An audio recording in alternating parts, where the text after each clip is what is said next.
Ja, als voriges Jahr der Krieg in der Ukraine anfing, sind ja auch viele Lieder geschrieben worden, auch in Mundart, auch in Platt. Ich habe auch gemerkt, ganz gut.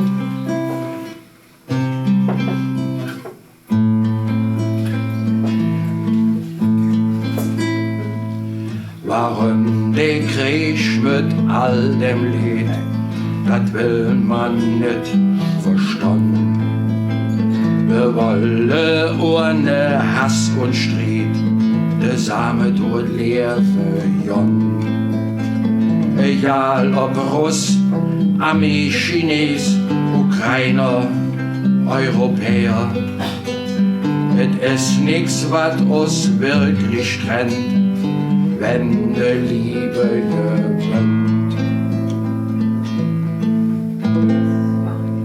Wir wollen Friede ob der Welt, ob arm, reich, schwarz, ob wit.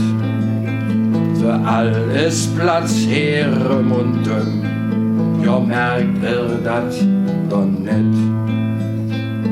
Egal ob Russ, Ami, Chines, Ukrainer, Europäer. Es ist nix, was uns wirklich trennt, wenn de Liebe gewinnt.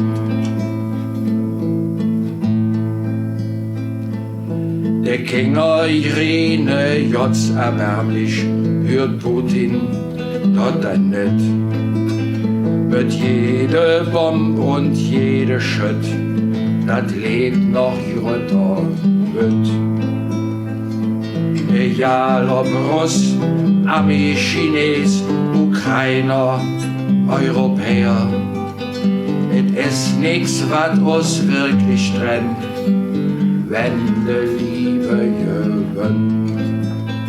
Es ist nix, was uns wirklich trennt, wenn de Liebe gewinnt.